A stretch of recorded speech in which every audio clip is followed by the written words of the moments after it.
Hi everyone, Alan Schimmel, DevOps.com, DevOps TV, here at DevOps Enterprise Summit UK 2018.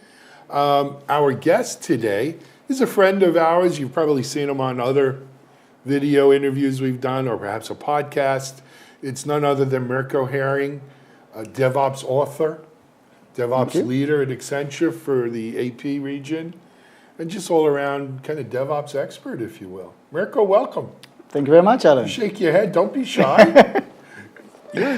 So, beyond the titles, though, Mirco, share with our audience, how does one become a DevOps expert? Well, I think the passion is probably the thing that matters most. So, I wasn't a DevOps expert when I started, right? It was just, when I came into the industry in the late 90s, and coding was really a coding job rather than developing. Mm-hmm. I think I was pretty passionate about kind of bringing that back to actually creatively solving business problems. And DevOps came along, made it sexy, and all of a sudden all the stuff that I was doing anyway became really sexy.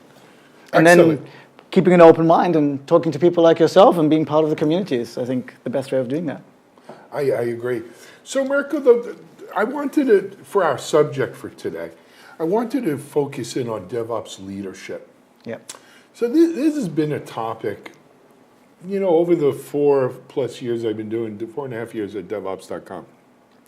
I've seen the pendulum swing, you must have top-down sponsorships. The only way it'll succeed. And swing the other way too. Without grassroots support, DevOps is doomed. And then, of course, somewhere in the middle, we need that middle out. Yeah. And I think all of them are right and all of them are wrong. I agree. What's your feeling? It's like you were on my session before. Oh, okay. I wasn't, but go ahead. Because I spoke about how important it is that we don't forget all the kind of the management rigor.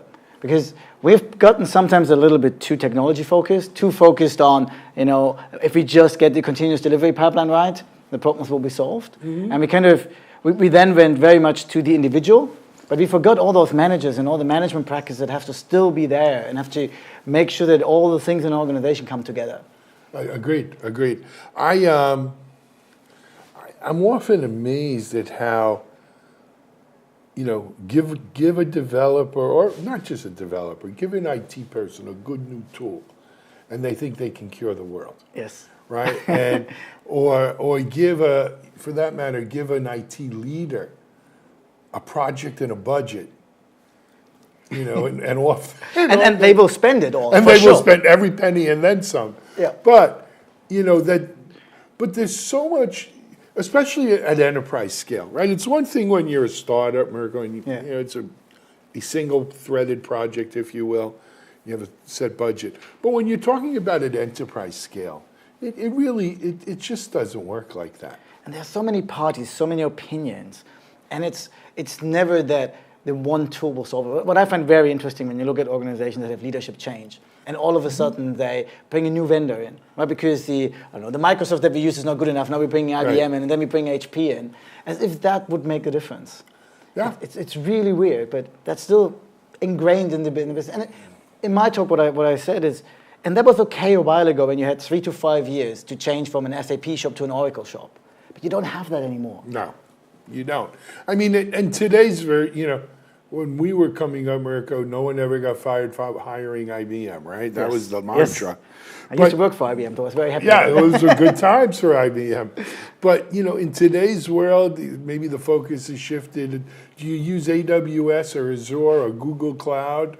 Yeah. I had an interesting talk with the CEO of a security company I know well, and he said, well, if you're going to go multi-cloud, you don't want to go AWS and Azure or Google because they're so radically different than each other. Yeah. If you're already on AWS, maybe you should use Alibaba, which is probably closest to AWS. Yeah. And that's the thing. But, these kinds of decisions transcend just picking a vendor, obviously. Yeah. And they really need to be, sometimes you can't just let the technologist No, and make that decision? I find it, and I think we woke up to that. I saw a couple of sessions this morning where they spoke about that, about the tooling ecosystem, for example, right? And it matters on what you care about, right? And then you need to choose a vendor that actually work with you on that, because some vendors are more open, some are more closed garden, and it depends on what you want to do, right? How much do you want to commit to one specific platform? How much do you want to connect it with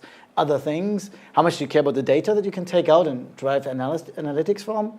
And I think that matters a lot more than just choosing the right tool for your business problem. Yeah, I agree. That's 100%. Another thing, though, Mirco, that I've seen is, and I've seen this pattern, right? Some leaders say, well, I'm going to let my engineers, I'm going to let my technologists pick the technology, because at the end of the day, they're all rather equal, and it makes them happy. It gives them a sense of control, a sense of ownership. Do you think that's a wise choice? I find that interesting. I just talked to a client last month. I had exactly that situation. I said, look, all these tools are rather similar. And I'm like, I agree. Well, then I can let all my people choose whatever tools they want. And I'm like, yeah, but so there are these examples where every team has a very own tool. But that means you really struggle to get even some basic standards in. And I'm not standards for standards' sake.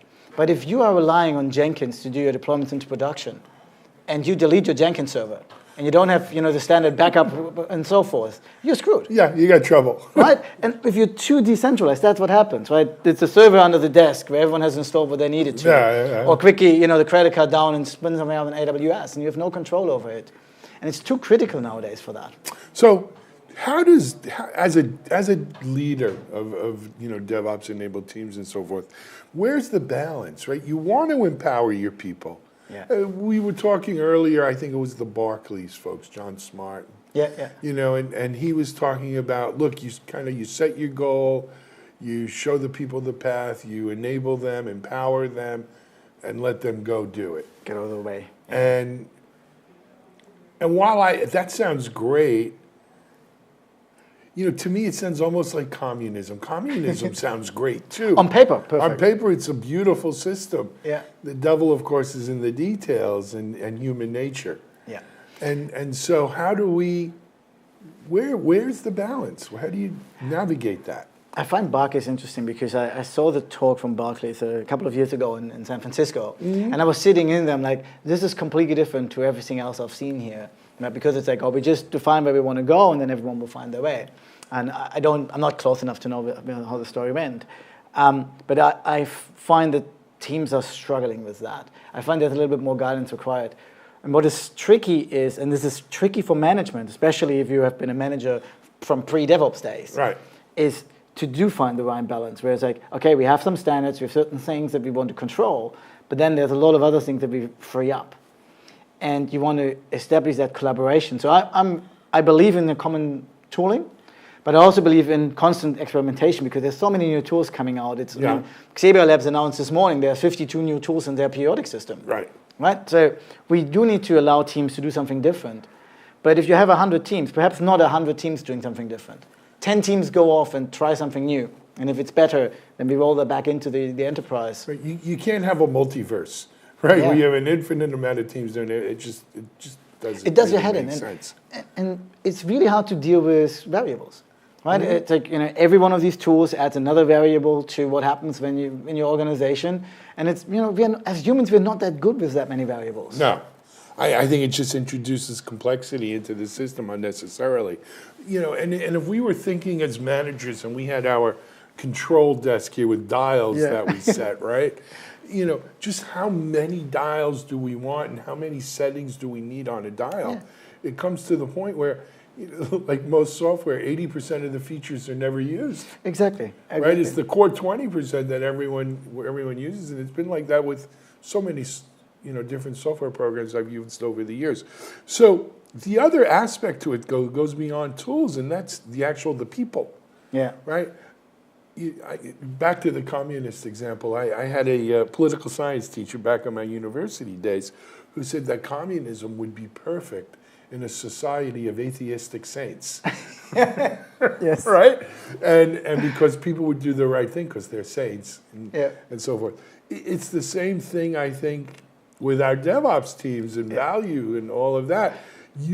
If you have a team made up of rock stars who do the right thing, man, that's a manager's dream. Yeah, and that never happens, right? Unfortunately. I remember when I started on this agile journey, people said, agile works really well when you have, well-qualified, experienced people in a small team. I'm like, yeah, but there are only so many of them. Right, let me know when you get one of those, right? And again, I think that's another thing. As a DevOps leader, you have to kind of figure into your equation to when you set your dial is, what is the current state of your team? And it's your context, right? No one in DevOps disagrees with where we want to be, right? Microservices and continuous delivery, we all agree with that. Where we're struggling is our context and getting there. Right. Right? And that's really where management and leadership matters, to understand where you are and understand what your blind spots are.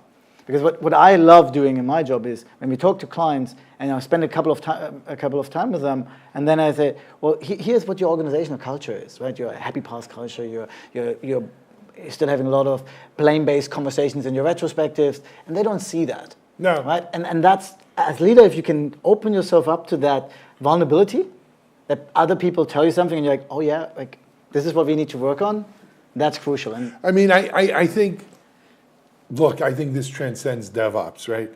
And it even transcends work. I think sometimes people have a hard time seeing the forest for the trees when you're inside the forest. Yeah.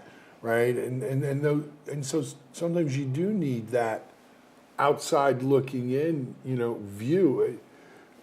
Just to, and you're right, some people immediately, they hear something they don't like, or you don't know what you're talking about, Exactly. or you're not seeing it correctly. Yeah. Right? I have and again, goes right to the heart of what being a good leader is being able to accept constructive criticism. Yeah. Being able to take that criticism without internalizing it negatively, but synthesize it, if you will.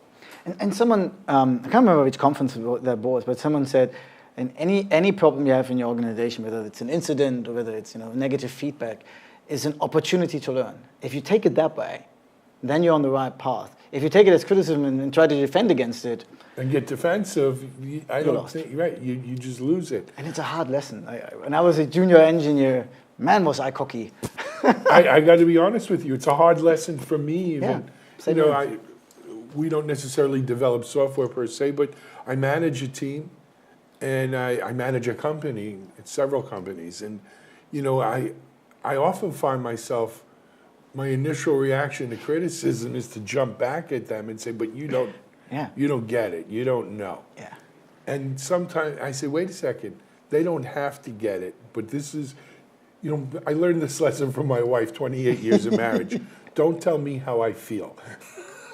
It's so true. It's so true, right? It's true, so true. Right? I know how I feel. I may not be right in my beliefs that are making me feel this way, but I do feel this way. Yeah. And so I try to remember that when people give me, criticism, not criticism, but advice and feedback. And observation, feedback.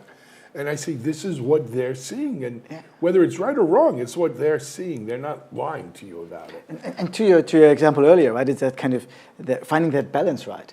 Like I remember we get performance feedback, and I had this principle that my wife told me, like, if you get feedback and you disagree with it once, that's okay. Everyone might get a wrong impression sometimes. But if you get the same feedback twice or three times, you should really look at that. Exactly. Right? And that, lessons we learned from our wives. But this is true, right? Now you've gotten more than one data point. Exactly. And a good leader, whether you agree with that data point or not, has to acknowledge that you've got multiple data points now telling you this. And even if your intent is the right intent, if the consequence is wrong, you're wrong.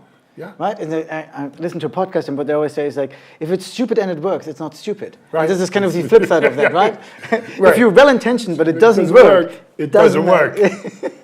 And that is true. And and frankly, these are lessons that transcend DevOps, obviously, right?